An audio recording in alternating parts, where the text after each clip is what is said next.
Bien, primero comenzamos como siempre con los libros.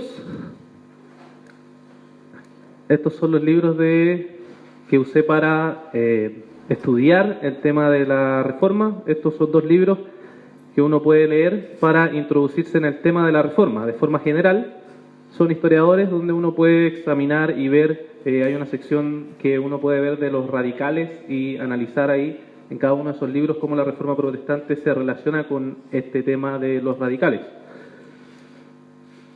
Luego los libros bautistas que ya son conocidos, bueno, los nombró Carlos, el de Anderson, el de Netles y el de Macbeth, ¿ya? Para ver la historia de los bautistas relacionados con los radicales. Y para estudiar libros específicamente del tema de reforma radical, los más clásicos, bueno, el más clásico es de Williams, la reforma radical, el cual está dedicado exclusivamente a ese tema. Y el otro libro es el de Stepp, ¿ya? Los revolucionarios del siglo XVI. Ahí usted puede encontrar toda la información respecto a lo que es la reforma radical. O sea, lo que yo voy a decir no es nada de otro mundo, sino que está dentro de estos libros y usted puede comprarlos y leerlos. Bien, ¿qué es entonces la reforma radical? ¿Ya? ¿Qué es esto de la reforma radical? Carlos explicó que la reforma magisterial tiene que ver con que las iglesias dependían del magisterio. El magisterio es el Estado, ¿ya? Las iglesias eran iglesias nacionales donde dependían de ellas para su reforma. Pero la reforma radical tiene que ver con que estas iglesias que nacen no dependen del magisterio, o sea, no dependen del Estado, ¿ya? En la época, ¿ya? En lo que se conoce como Estado. Entonces, a eso se refiere con reforma radical. Ellos dicen, nosotros no vamos a depender de nada, sino solamente del Señor, ¿ya? Y no vamos a promover ni vamos a usar el Estado para promover nuestros credos. Entonces dependemos solamente de qué, solamente del Señor y no del magisterio para promover el Evangelio, ¿ya? Y ahí está también involucrado el tema de libertad de conciencia y todo el tema, porque cuando en la reforma magisterial se ponía un credo en una nación, si se ponía, por ejemplo, en Chile ser todos luteranos, todos teníamos que ser luteranos. No podíamos oponernos a eso porque era lo que se había impuesto de forma nacional. En cambio, la reforma radical comienza a decir no, cada iglesia puede llegar y exponer lo que piensa a partir de la Escritura y armar su iglesia conforme a lo que entiende de la Biblia, ¿ya? Eso es lo que alude con reforma radical. Estas son palabras del señor George Williams, ¿ya?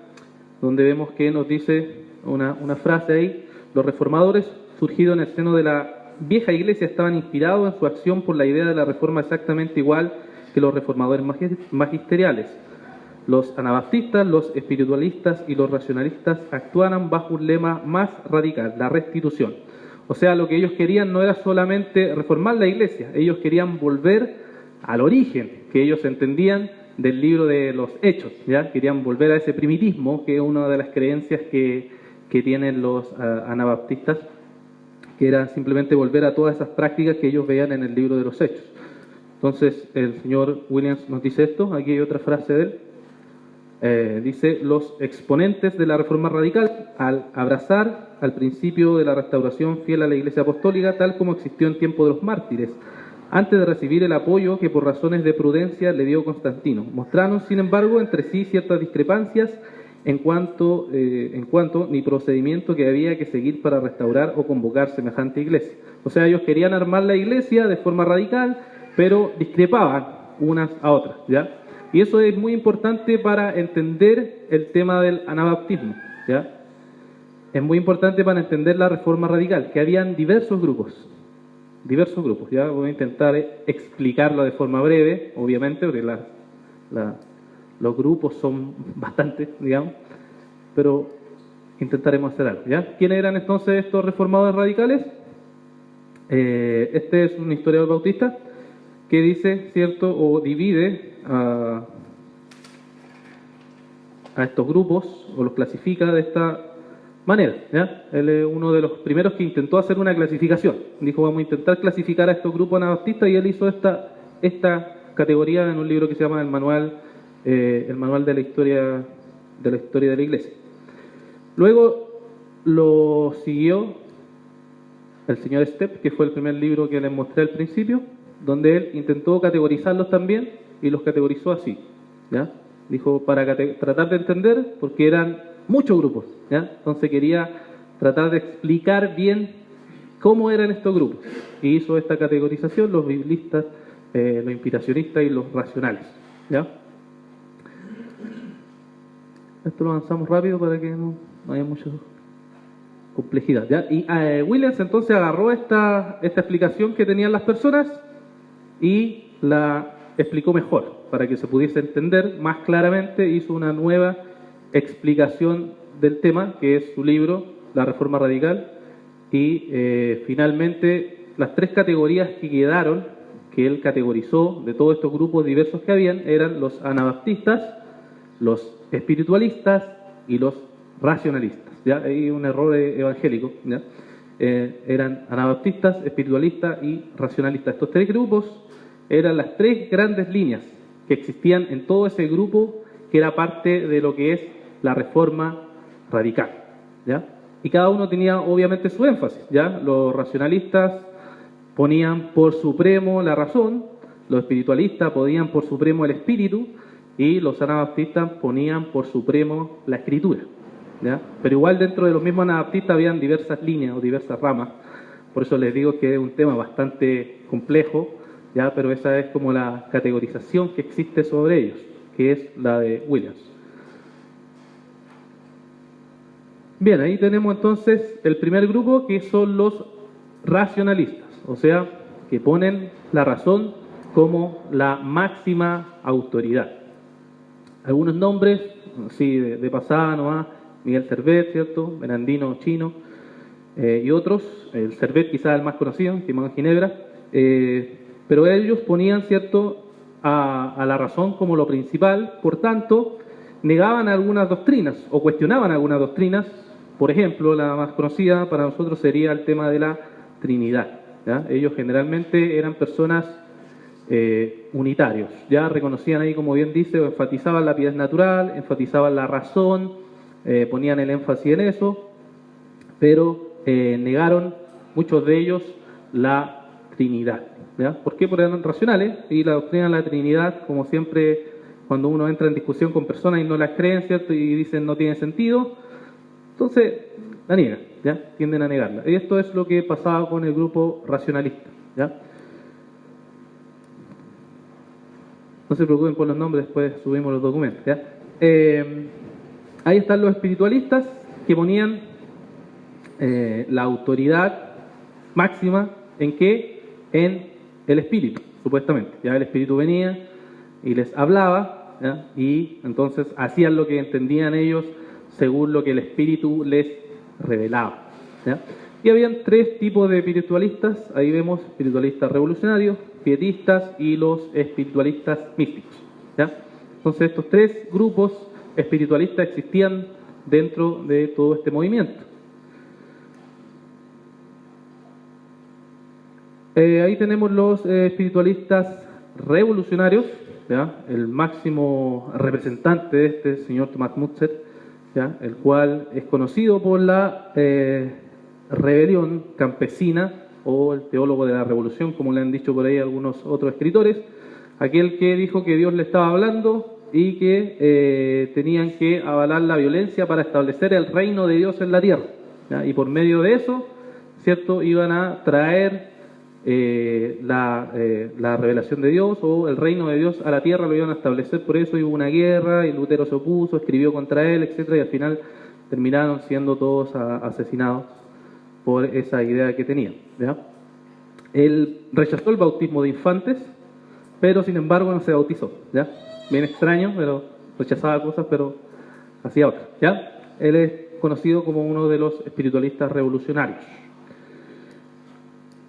Luego tenemos los espiritualistas pietistas, que ponen, como se sabe, el énfasis en la piedad personal, ¿ya? El énfasis en la piedad personal. Tienen una contemplación pasiva de Dios, no hacen nada más que estar ahí de forma pasiva. Generalmente ellos llegan al punto de creer en una santificación perfecta en este mundo o en esta tierra, ¿ya? Como creían por ahí los wesleyanos, que era otro grupo cristiano, que creían que uno podía llegar a ser perfecto en este mundo, o sea, sin pecado. ¿Ya? En algún momento de nuestra etapa de la santificación, nosotros llegamos y podemos estar sin pecado. ¿Ya? ¿Quién puede decir eso de nosotros? ¿Ya? Difícil, ¿no? Bueno, un representante ahí, Gaspar, el apellido bastante difícil de pronunciar, él, cierto, influenció con esta idea y cuestionaba a las iglesias institucionales por todo este tema, por creer que no eran suficientemente piadosos. Y los señores místicos, ya como bien lo dice el nombre, enfatizaban lo místico, lo misterioso del cristianismo y hacían toda una mezcla entre los aspectos más universales del cristianismo. Algunos tendían a irse al panteísmo, ¿ya? A la adoración de la creación. Otros tendían a negar algunas cosas de Jesucristo, como el docetismo, ya que Jesús no era tan humano como parece, que era una herejía de siglos anteriores. Y debido a eso, ¿cierto?, crearon toda esta idea mística de que el Espíritu le hablaba de forma misteriosa, de forma mística, y esta era una de las ideas que promovían y creían este grupo de espiritualistas. Como le digo, esto es un resumen bien resumido, para que no se extienda tanto. Y los tercer grupo, que era parte de esto, eran los anabaptistas, o anabautistas, ¿ya? Que tenía a la Escritura como la autoridad. Pero dentro de los mismos anabaptistas existían también diversos grupos. Aquí puse esto que hay que recalcar, que la condena de los anabaptistas tiene que ver exactamente con esto. Generalmente los reformadores magisteriales, que fue los que Carlos nombró, contó un poco, por ejemplo, si uno lee la Institución de Juan Calvino, se va a encontrar con mucha condena a los anabaptistas, muchas, uno puede enumerarla incluso. ¿Y por qué? Es porque en ese tiempo no se podía distinguir estas categorías que nosotros hacemos. Cualquiera era anabaptista, ¿ya? Por ejemplo, un espiritualista era anabaptista, un racionalista era anabaptista, para ellos todos eran anabaptistas. No había un tipo de categorización. Debido a eso se confundían todos como anabaptistas. Y por eso se les perseguía a cualquiera. Incluso, creo que lo dijimos en la primera conferencia que hicimos, en la confesión particular de 1644, ellos empiezan defendiéndose de esta acusación de anabaptista. Porque la idea de anabaptista era negativa, ¿ya? Era peyorativa, se veía mal. Por tanto, ellos tienen que defenderse de esto. Porque así se había entendido y así era como se proclamaba. Bien, pero dentro de los anabaptistas también existían divisiones, digamos, distintos énfasis. Ahí tenemos los anabaptistas carismáticos, anabaptistas contemplativos y anabaptistas evangélicos, ¿ya? Esta misma categorización que hace Williams la interpreta Anderson, ¿ya? En el libro Historia de los Bautistas usted puede también leerlo en la sección que cuenta la Reforma Radical. Él también hace esta misma categorización y él la va explicando. Bien, tenemos entonces los anabaptistas carismáticos. ¿Cuál es su diferencia con los espiritualistas? Porque uno puede ver y pensar y decir, son igual, ya. No, ¿cierto? Sino que los anabaptistas carismáticos consideraban el espíritu, pero también consideraban la escritura. ¿Ya? Consideraban las dos cosas y Dios le hablaba por medio de las dos cosas. ¿Ya? Ellos practicaban la disciplina y pretendían basarse en la escritura, ¿ya? Ahí tenemos dos nombres, digamos, de los que representan un poco estos grupos, este grupo de anabaptistas carismáticos, los cuales también recibían mensajes del cielo, según ellos, ¿cierto? Y tenían que establecer el reino de Dios expulsando a los otros protestantes de su sector, ¿ya? Porque esa era la idea del carisma carismático, como lo entendemos también el día de hoy.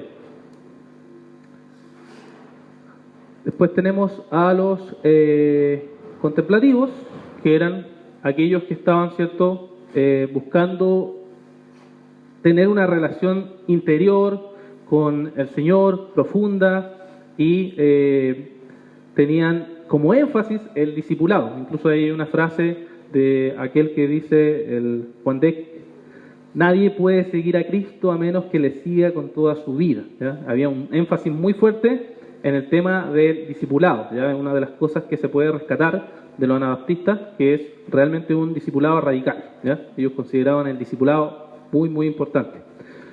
Sin embargo, también rechazaban lo que entendemos como Cristo histórico. O sea, si la Biblia es verdad o no, no todos, algunos, pero decían si lo que dice el texto es verdad o no, no importa. ¿Ya? Importa la experiencia con el Cristo. ¿Ya? Esa era la idea que tenían estos anabaptistas carismáticos.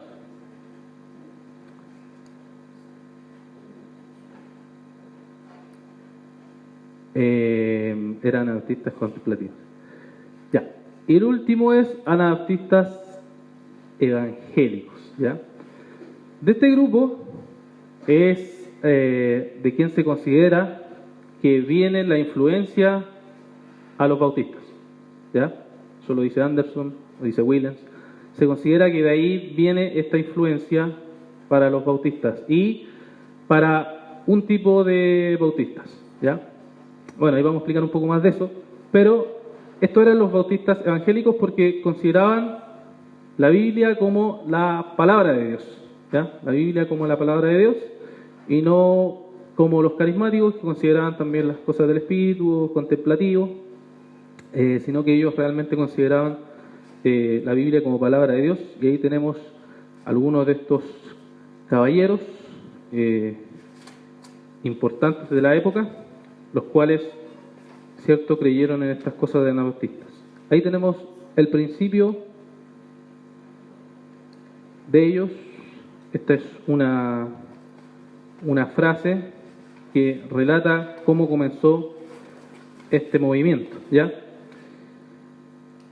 Voy a volver un poco a lo anterior.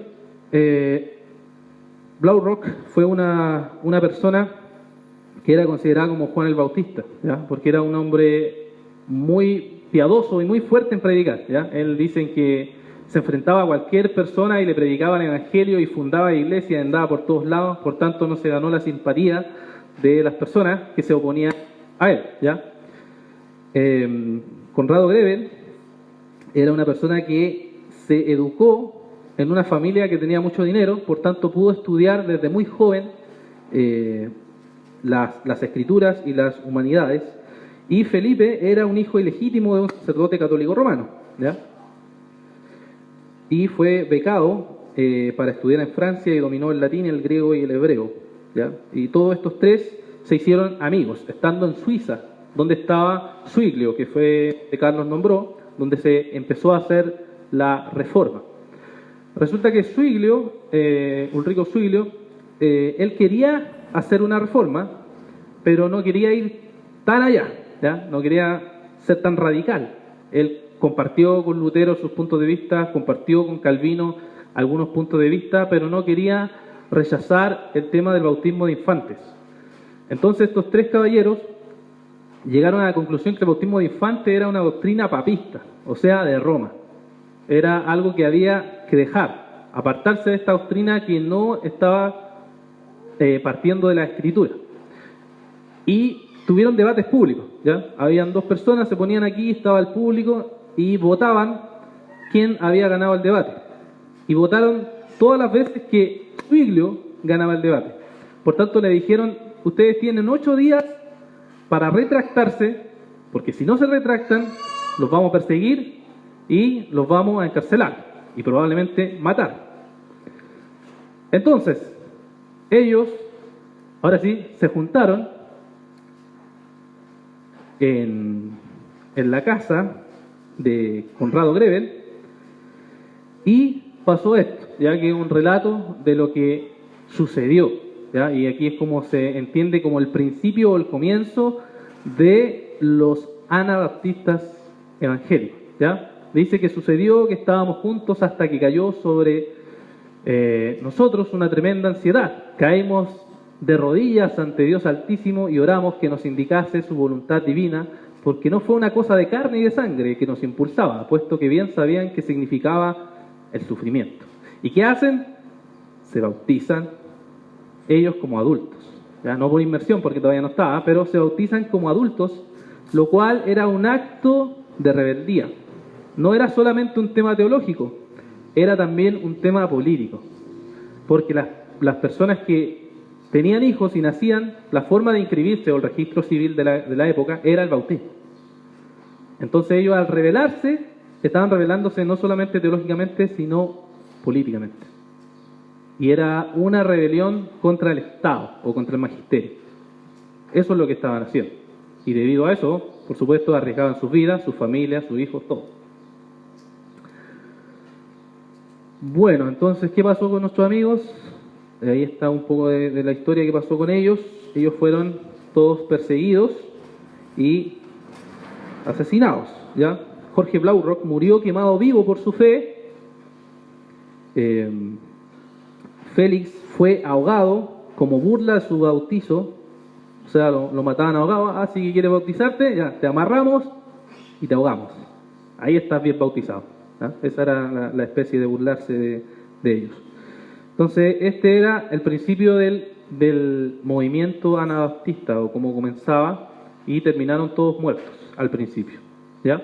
Después de ellos vino este caballero, Baltasar, que también era un hombre bastante preparado, amigo de los otros dos, que escribió un tratado contra el bautismo infantil y a favor de la libertad de conciencia. Libertad de conciencia. Y debido a que se popularizó tanto su escrito, y se oponía también al señor Zwinglio, lo persiguieron y lo quemaron en la hoguera en 1528, ¿ya? Y él tuvo una frase que se popularizó: la verdad es inmortal. Esa fue la idea de él. Entonces fue quemado también por su idea de bautismo de creyentes, ¿ya? O bautismo de adultos. Y hay un grupo que se llama Uterianos, que existen hasta el día de hoy, que siguen esta línea de este señor. Después tenemos los anabaptistas que se fueron expandiendo o naciendo de forma paralela en distintos lugares de Europa. Ahí tenemos en Alemania un poco a algunos de ellos. Miguel Sadler, tenemos a alguien que era muy preparado, fue perseguido. Él preparó una de las primeras confesiones anabaptistas, la cual uno la puede leer hoy en día, poner el nombre y la va a encontrar. Es muy interesante la confesión, tiene puntos muy buenos, y era pacifista, o sea que ellos no hablaban ningún tipo de violencia, ningún tipo de defensa personal, o si a uno lo atacaban, ellos no se defendían, ¿ya? Esa es la idea del pacifismo que tenían. Está en la confesión que ellos prepararon y que fue adoptada por muchos líderes anabaptistas hacia adelante. Y después, me faltó el anterior, tenemos él, que fue un importante teólogo de los anabaptistas, porque intentó resolver uno de los problemas que los otros anabaptistas tuvieron, que era el tema de tener una línea hermenéutica o algo para interpretar bien la Escritura, porque se avalaban muchas cosas que estaban en el Antiguo Testamento sin considerar el Nuevo Testamento. Por ejemplo, la práctica de la poligamia, la violencia y cosas por el estilo que ellos consideraban que no estaba correcta, se avalaba a partir del Antiguo Testamento y no haciendo una hermenéutica correcta, ¿ya? Y él fue quien sentó un poco las bases y dijo: hay que corregir esto, ¿ya? Hay que analizar bien para ver cómo interpretar la Escritura. Después, en Holanda, hubo también un importante teólogo anabaptista, ¿ya? Memo Simons. Él se hizo sacerdote a los 28 años, pero como sacerdote siempre tuvo dudas, ¿ya? Siempre tuvo dudas, y ahí una de sus frases dice: por fin se me ocurrió la idea de examinar cuidadosamente el Nuevo Testamento. Enseguida me di cuenta de que habíamos sido engañados, y mi conciencia molesta antes experimentó un gran alivio. Por esta iluminación de la gracia de Dios aumentaba mi conocimiento de la Escritura. Entonces él empezó a examinar las mismas Escrituras porque tuvo ciertas dudas, dijo: esta cosa no está bien, y empezó a analizarlas y llegó a la conclusión de que había sido, según él dice, engañado. Ahí tenemos otra frase de él, dice: entonces de repente renuncié a mi reputación, mi fama, mis abominaciones no cristianas, mis misas, el bautismo infantil y mi vida fácil, y me dediqué a la angustia y a la pobreza bajo la cruz pesada de Cristo. En mi debilidad temía a Dios. Busqué a los piadosos, y aunque fueron pocos en números, encontré a algunos quienes tenían celos y habían mantenido la verdad. Y él se dedicó entonces a promover las enseñanzas anabaptistas, a enseñar, a escribir constantemente sobre las doctrinas anabaptistas. Era un hombre de mucha convicción, de mucha devoción, escribió un libro llamado El Libro de los Fundamentos, ahí tenemos, y cierto, con eso empezó a influenciar. ¿Ya? Él cuando muere, sus seguidores se separan, ¿ya? Y ahí están los menonitas hasta el día de hoy, y otro grupo que nace, los Waterlanders, ¿ya? Que son aquellos que tienen después influencia en los bautistas generales. Incluso Smith, bueno, esto es un poco de las presentaciones anteriores, de los bautistas generales había un caballero que se llamaba Smith, que es uno de los principales. Él viajó a Holanda por persecuciones y ahí estuvo en la casa de uno de ellos. Y ahí es donde se dice que está la conexión directa o la influencia directa después en las confesiones que Smith escribió, que había muchas obvias creencias que eran anabaptistas y que se pasan para el mundo bautista general. Bien, entonces, considerando toda esta historia, ¿ya? De forma muy rápida y resumida, ¿cuáles son las doctrinas anabaptistas evangélicas que fueron las principales? ¿Ya? Esta categoría la da Anderson, también la pueden encontrar en su libro, dice el biblicismo, ¿ya? O sea, la Biblia como el punto central o el punto de partida. Despreciaron la autoridad del Papa, despreciaron la autoridad de los concilios, despreciaron la autoridad del presbiterio, en este caso que eran los presbiterianos, y vieron como error, a partir de la misma escritura, el bautismo de infante, también que rechazaron, y adoptaron la escritura como la norma, la Biblia como la norma, ¿ya? Luego el primitismo, que es lo que les dije al principio, que era no solamente reformar la iglesia, sino restaurarla. Ellos dicen, cuando se mete Constantino aquí en la historia de la iglesia, la cosa se distorsiona porque se mezcla, ¿ya? Por tanto, se distorsionó la iglesia, cayó, y lo que hay que hacer es restaurarla, ¿ya? Esa era la idea que ellos tenían, por eso le llamaban el primitismo. Después estaba el voluntarismo, ¿ya? Que quería decir que todo lo que las personas hacían tenían que hacerlo voluntariamente. Si yo decía ser creyente, voluntariamente decía soy creyente. No porque una nación me impusiera ser creyente, soy creyente, sino que voluntariamente naciera de mí participar y ser creyente, ¿ya? Rechazaron algunas nociones también calvinistas y apelaron a la voluntad de la persona de seguir a Jesucristo, ¿ya? Y obviamente rechazaron el bautismo de infantes. También con el voluntarismo decían que los pastores voluntariamente tenían que servir en esa labor si ellos querían, si lo deseaban, voluntariamente ingresaban al ministerio pastoral y no tenía que ser algo obligatorio. Luego el separatismo, ya en este punto hubo algunas herejías, podríamos decir, algunos cayeron en platonismo, hacían una separación estricta, tan estricta entre lo santo y lo profano, que al final no había claridad sobre eso. Pero una de las cosas buenas que se puede sacar del separatismo es obviamente la separación entre iglesia y Estado, que ellos enfatizaron mucho también en algunos puntos, al punto de no participar en el servicio militar, no ser pacifista, por tanto no podían participar en nada de lo que tuviera guerra, no podían jurar legalmente por nada, porque consideraban que el magisterio del Estado era era Satanás encarnado, ¿ya? Y después la evangelización, ¿ya? O evangelismo, que era el énfasis que ellos tenían, el carácter misionero de los anabaptistas, que se multiplicaron de una forma muy rápida, ¿ya? Explosiva, ¿ya? Que eso influenció obviamente los bautistas después hacia adelante, en lo cual consideraban que cada miembro de la iglesia, y no solamente los pastores, no solamente el presbiterio, no solamente ellos tenían que predicar el evangelio, sino que cada uno de los que estamos aquí éramos los comisionados, éramos misioneros, por tanto teníamos que ir y predicar el evangelio a toda criatura, ¿ya? Entonces eso era muy importante para ellos. Bien, ¿qué relación hay entre entonces los anabaptistas con los bautistas? ¿Ya? ¿Hubo relación entre los bautistas y anabaptistas? ¿Eran diferentes los bautistas que los anabaptistas? ¿Eran los anabaptistas otros nombres para los bautistas? ¿Hubo una influencia? Ya, todas esas preguntas no se las voy a responder yo porque hay debate, ¿ya? Pero hay consenso también. Hasta el día de hoy se escriben libros para tratar la cuestión de relación, ¿ya? Entre anabaptistas y bautistas. A veces la gente tiende a hacerlo muy simple, decir, ¿hubo influencia? Sí, hubo una cierta influencia que es parte del consenso de los historiadores, pero aún sigue abierto el tema, ¿ya? Aún sigue parte del debate de cuánta influencia hubo, qué tipo de influencia hubo, aún hay ese debate, ¿ya? Hay una frase de un historiador. Anderson también en su libro dice que este es un debate abierto entre los historiadores, ¿ya? Tenemos ahí entonces esa frase que no tengo aquí, ¿ya? Dice: no hay una línea histórica ininterrumpida del movimiento anabaptista en el continente hasta el surgimiento de los bautistas ingleses. Sin embargo, la influencia de los menonitas se sintió entre los bautistas primitivos. O sea, es evidente que hubo esa influencia, ¿ya?